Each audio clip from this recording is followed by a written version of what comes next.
interpretation of parameters in the quantum resonant magnetic analyzer, we are going to be discussing the second parameter in the quantum resonant magnetic analyzer, which is gastrointestinal function analysis. Gastrointestinal function analysis.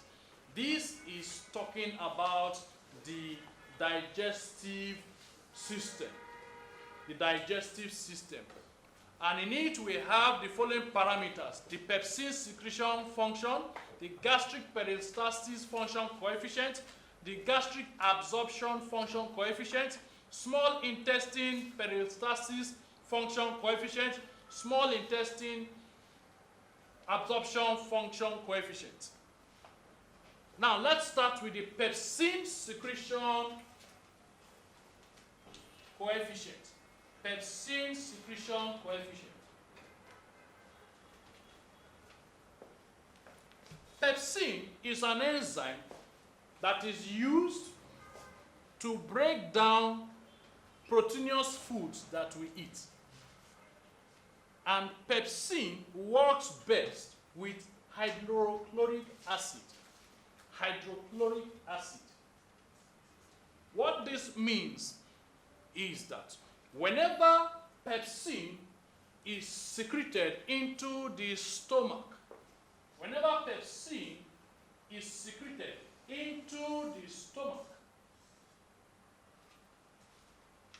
then hydrochloric acid is triggered automatically to come assist in breakdown of protein.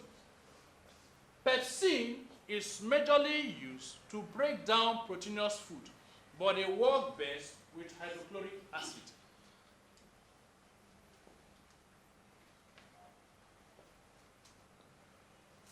If you look at the stomach, you may wonder, what is hydrochloric acid doing in the stomach? It could be dangerous to the stomach, but that is not the case. In the stomach walls are layered up with what we call the mucus layer. They are layered up with the mucus. It's a sticky, slimy substance. Okay? And the essence is that it is buffering the stomach walls from acidic erosion.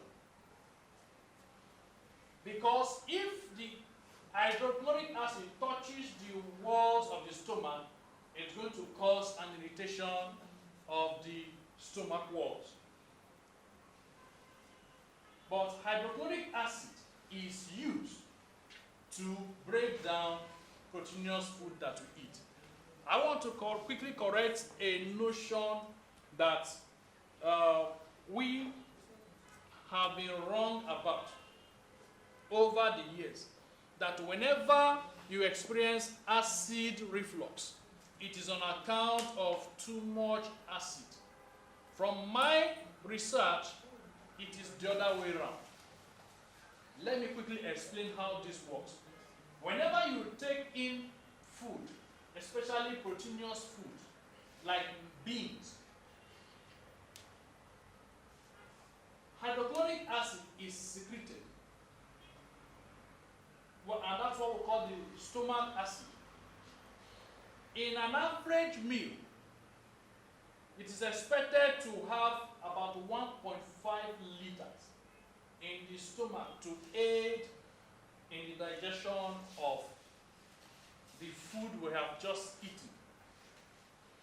This region is called the sphincter. It's like a valve that opens up to allow food to come in. Now, there is this calculation that, assuming that the stomach needs about 1.5 liters of stomach acid to break down this food, this sphincter is designed to remain open until the glands have secreted up to 1.5 liters. Once it reaches 1.5 liters, then it closes. A situation whereby it is not up to 1.5 liters, the sphincter remains partially open. And that is why whenever we eat proteinous food, it is important that this acid breaks down the food. If you go to lie down, there could be regurgitation, and the acid can flow back to the esophagus. When it flows back to the esophagus, this acid causes an irritation of the walls of the esophagus. And that is what causes us to experience pain, what we may call heartburn in the local language. Okay. Another thing that could cause heartburn may be on account of the sphincter being slack. The sphincter is expected to close up whenever hydrochloric acid goes into the system. The esophagus is not like the stomach walls. The stomach walls are layered up with mucus, but the esophagus do not have such. Now, the essence of the mucus is to prevent the hydrochloric acid from touching the walls of the stomach. So when the sphincter remains open and this acid flows back to the esophagus and it touches the walls of the esophagus, then we experience the pain. Now let me give the result analysis for the pepsin secretion coefficient.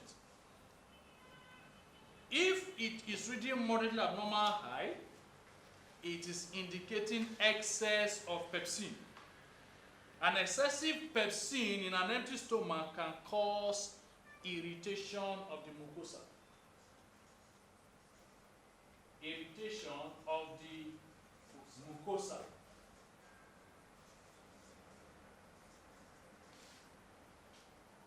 I'm talking about the mucous membrane. This mucous layer, that is the mucosa.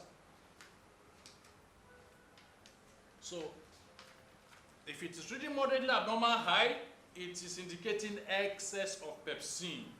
Excessive pepsin on an empty stomach will cause irritation of the mucosa. And if it is moderately abnormal low, it is indicating low stomach acid. Exactly what I just explained. It will cause low stomach acid, which can lead to acid reflux. The next parameter we have here is the gastric peristalsis function coefficient.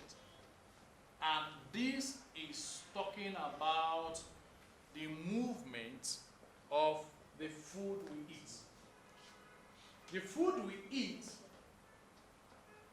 as it goes through the mouth, through the esophagus, before it gets to the esophagus, it is usually mixed with saliva.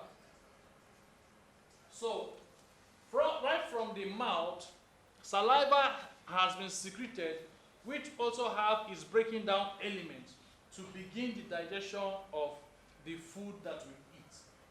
And when it goes from the esophagus down to the stomach, another level of digestion is taking place there. Now, I want you to take note of this. Digestion majorly takes place at the stomach. Digestion majorly takes place at the stomach.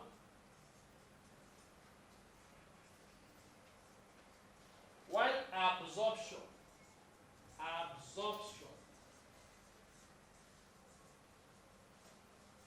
majorly takes place at the small intestine.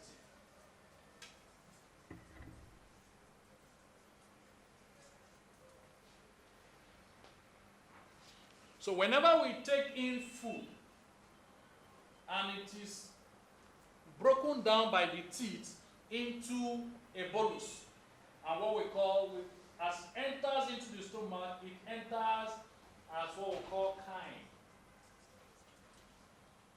Chymes are pastry in nature. Chymes are pastry in nature. And it is chyme that is broken down as it leaves the stomach into other organs, a conversion begins to take place, absorption begins to take place. But this parameter is measuring the movement. The movement. Another word for the word peristalsis.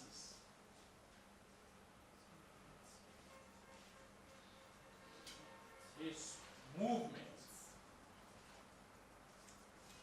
or what we call contraction.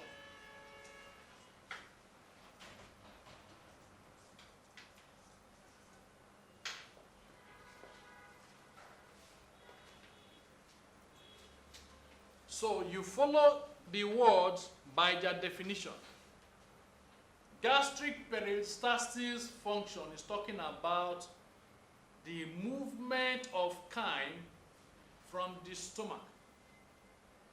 So when we are looking at the result parameters, if it is a moderately abnormal high, it is indicating that the food is moving too fast.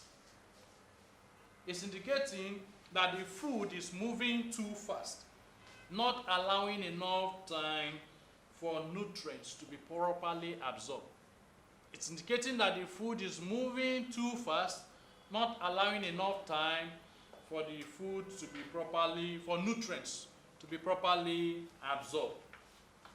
And if it is moderately abnormal low, it's indicating that the movement is too slow, which can lead to bloating or gassing, and also indigestion. Bloating, gassing, and indigestion. The next parameter that we have here is gastric absorption function coefficient. When you see the word gas, gas is referring to the word stomach. Gas is referring to the word stomach. When someone suffers from gastritis, itis means inflammation. Inflammation of the stomach. So gas means stomach.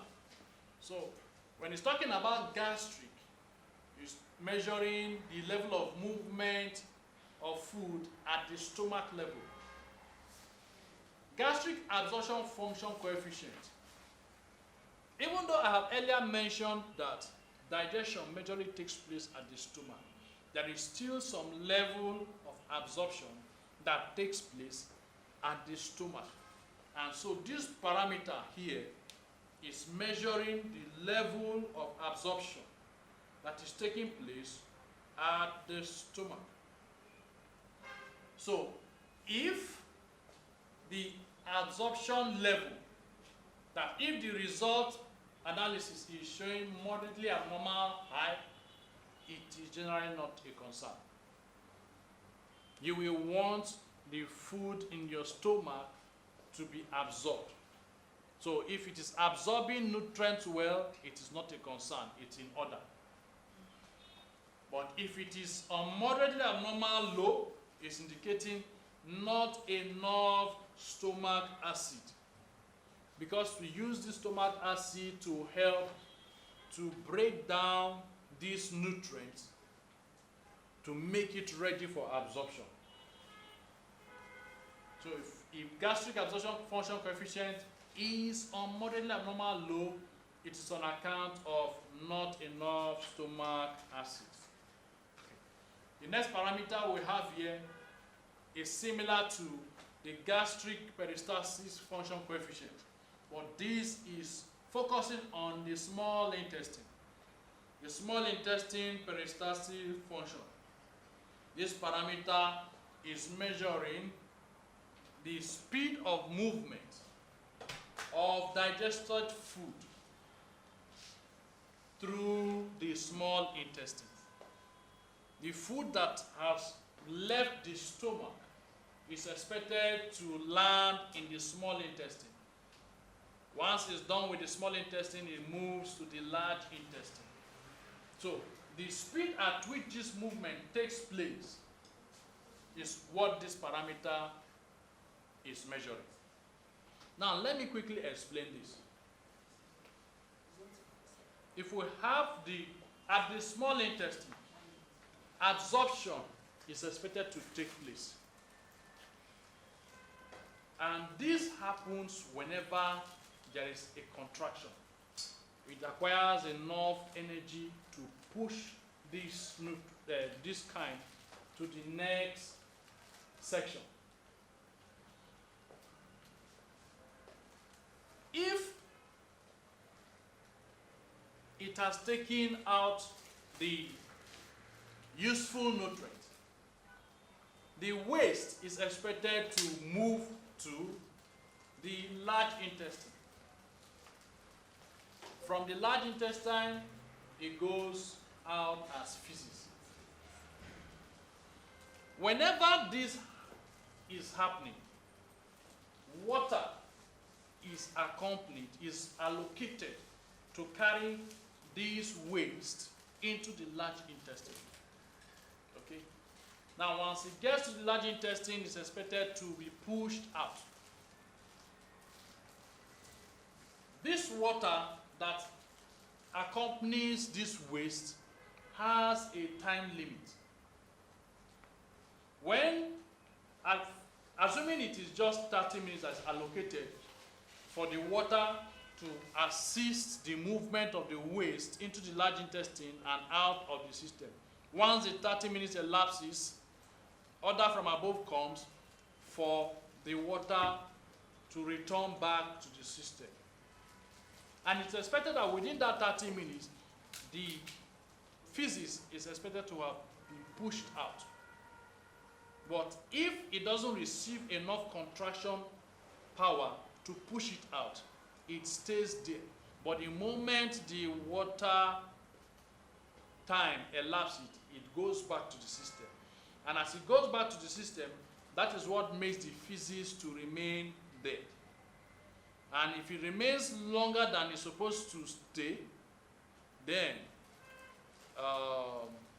it leads to things like constipation, bloating, because what's happening there is fermentation. It is staying longer than normal. That's why you see the stool turns black when it's supposed to be yellowish. And what is responsible is peristalsis. Slow movement. Slow movement. So this parameter here is measuring how fast are all these transactions taking place. Peristalsis, peristalsis. At the gastric region and the intestine, small intestine region. So let's look at the result analysis. If it is reading moderately abnormal high, it's indicating that the process of movement is too fast. It's indicating that the speed of movement is too fast.